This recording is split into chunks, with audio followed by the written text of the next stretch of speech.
এখনো তৃণমূল নেতৃত্ব মমতা বন্দ্যোপাধ্যায় চলে গিয়েছেন, কিন্তু মমতা বন্দ্যোপাধ্যায় তৃণমূলের প্রথম সারির সমস্ত নেতৃত্বকে, বিধাননগর, নিউ টাউনের একাধিক নেতৃত্বকে এই মুহূর্তে বসিয়ে রেখে দিয়ে গেছেন। তারা দুর্গ পাহারা দিচ্ছে। না না, আমার প্রশ্ন হচ্ছে পাহারাটা কি দেয়া হচ্ছে? আইপ্যাকের অফিস, এই অফিসটা কি তৃণমূল কংগ্রেসের কোনো অফিস? তৃণমূল কংগ্রেসের নামে কোনো রেজিস্ট্রেশন করা আছে? একটি বেসরকারি সংস্থা, সেই বেসরকারি সংস্থা ভারতবর্ষের বিভিন্ন রাজ্যে ভোট কুশলী হিসেবে কাজ করে। ইডি যে তাদের প্রেস রিলিজ বের করেছে তাতে অনুপ মাঝি, যাকে আমরা লালা নামে চিনি, আমি দুদিন আগেই আমার এক মিটিং থেকে বলেও ছিলাম যে লালা বাংলা ছেড়ে পালা, একসময় সিপিএম বলতে এখন তৃণমূলও বলছে, কারণ এই লালা যদি ধরা পড়ে, তাহলে আবার তৃণমূলের বা এই লালার যদি মুখ খোলে তাহলে এই তৃণমূলের অনেকেরই চাটিবাটি গুটিয়ে যাবে। আজকে সেই লালার কেসে ইডি একটি বেসরকারি সংস্থার অফিসে গেল। তাহলে আমার প্রশ্ন হচ্ছে, যেটা পাহারা দিচ্ছে তৃণমূলের তাবড় নেতারা, দুর্দন্ত প্রতাপ নেতারা, এবং মমতা বন্দ্যোপাধ্যায় দৌড়ে গেলেন, সেটা কি একটি বেসরকারি কোম্পানিকে বাঁচানোর জন্য একজন মুখ্যমন্ত্রী দৌড়ে যাচ্ছেন?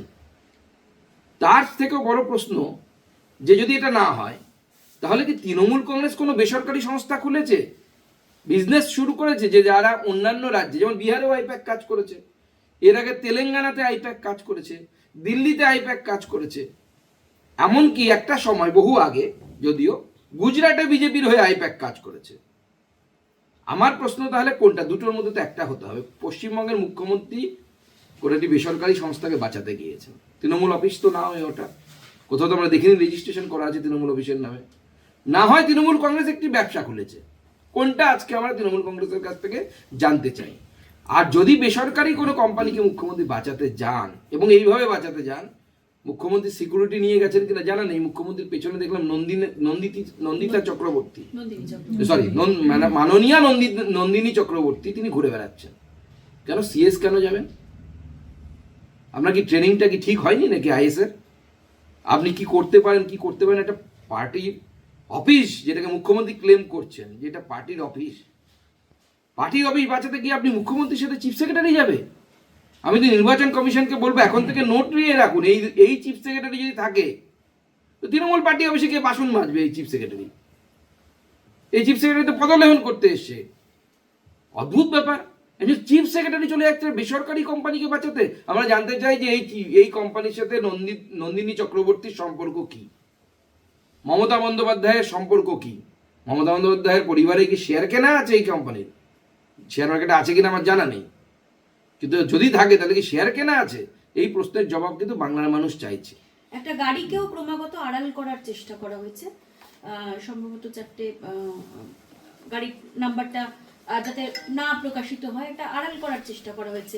এর পেছনে কোনো রহস্য আছে? দেখুন, আমি আপনার এই প্রশ্নের উত্তরে একটু ইতিহাস টানতে চাই।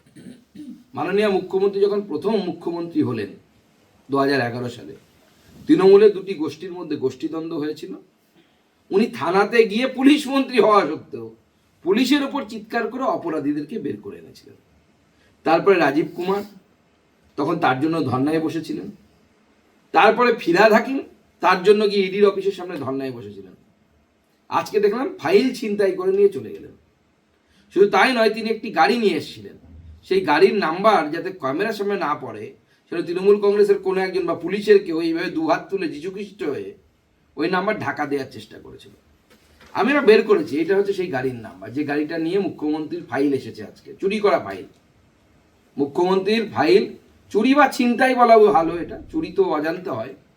উনি ইডি অফিসারদের সামনে ফাইল ছিনতাই করে এসেছেন, ছিনতাই করে নিয়ে এসেছেন। পশ্চিমবঙ্গের মুখ্যমন্ত্রী যে ছিনতাইবাজ, এটা কিন্তু আমাদের জানা ছিল না। কিন্তু আজকের ঘটনা প্রমাণ করলো মুখ্যমন্ত্রী, মাননীয় মুখ্যমন্ত্রী পশ্চিমবঙ্গে, তিনি একজন পাকা ক্রিমিনাল। কিভাবে প্রমাণ লোপাট করতে হবে, নিশ্চয়ই যে ভদ্রলোক, সে পুলিশের লোক কিনা তৃণমূলের লোক আমার জানা নেই, গাড়ির নাম্বার, এই গাড়ির নাম্বার চাপা দেওয়ার চেষ্টা করেছিলেন। সেই ভদ্রলোক নিজের বুদ্ধিতে করেননি, মুখ্যমন্ত্রী তাকে বুদ্ধি দিয়েছিলেন। এইভাবে তথ্য প্রমাণ লোপাট করার বুদ্ধি তো ক্রিমিনালদের কাছে থাকে, সিজনড ক্রিমিনাল যাকে বলে। এবং আজকের এই ভবানীপুরের কাণ্ড, যেটা আমি বললাম তৃণমূলের গোষ্ঠীদ্বন্দ্বের যে অপরাধীদেরকে পুলিশ অ্যারেস্ট করেছিল এবং মুখ্যমন্ত্রী তাদেরকে গিয়ে বের করে এনেছিল, এই সমস্ত ঘটনাগুলো পর পর প্রমাণ করছে মুখ্যমন্ত্রী, মাননীয় মুখ্যমন্ত্রী একজন সিজেন্ড ক্রিমিনাল। এবং ভারতবর্ষের ইতিহাসে এই ধরনের অ্যাক্টিভিটি কোনো মুখ্যমন্ত্রী করেননি, কংগ্রেসের কোনো মুখ্যমন্ত্রী করেননি, বিজেপির তো করার কথাই আসে না। এই যে আজকে যে তথ্য আপনি যেটা বলছেন, তথ্য ছিনতাই করে নিয়ে যাওয়া হয়েছে কার্যত, তাতে ইলেকট্রনিক ডকুমেন্ট রয়েছে, তাতে জানা যাচ্ছে আরো অনেক এভিডেন্স রয়েছে, এগুলো যে লোপাট হয়ে গেল, তাতে কোথাও একটা তদন্ত ব্যাহত হবে বলে আশঙ্কা না না, সে তো তদন্ত ব্যাহত হতেই পারে, সেটা ইডি বলতে পারবে, আমরা তো বলতে পারবো না। দেখুন, এটা ইডি এবং হচ্ছে আইপ্যাকের বিষয়, এর মধ্যে না বিজেপির ঢোকা উচিত না তৃণমূলের ঢোকা উচিত। কিন্তু হঠাৎ করে দেখলাম মুখ্যমন্ত্রী জাম্প দিয়ে তাতে পড়লেন। কোর্টের নাকি ইডি যাবে, আমরা যেটা মিডিয়ার মাধ্যমে জানতে পেরেছি, ইডি কোর্টে যাবে এবং এফআইআরও করবে। এই তাদের প্রেস রিলিজেও এটা আছে যে তার আমাদের স্ন্যাচ করে নিয়ে যাওয়া হয়েছে। তো ইডির যে বক্তব্য, এবং তারপরে আমরা ভিজুয়ালস দেখেছি, হ্যাঁ মুখ্যমন্ত্রী ফাইল নিয়ে বেরিয়েছেন। মুখ্যমন্ত্রী বা তৃণমূল কংগ্রেস নিশ্চয়ই কালকে ক্লিয়ার করবে ইডি কি তাদেরকে হাতে তুলে দিয়েছিল, না ইডি যেটা ক্লেম করছে যে মুখ্যমন্ত্রী ছিনতাই করে ফাইল নিয়ে গেছেন। তো আমাদেরও সামনে স্পষ্ট হওয়া উচিত না মাননীয় মুখ্যমন্ত্রী আমাদের কতটা বড় ছিনতাইবাজ। ইডির কাছ থেকে যিনি ছিনতাই করতে পারেন তিনি তো যেমন তেমন ছিনতাইবাজ নয়, আইএসআই মার্কযুক্ত ছিনতাইবাজ।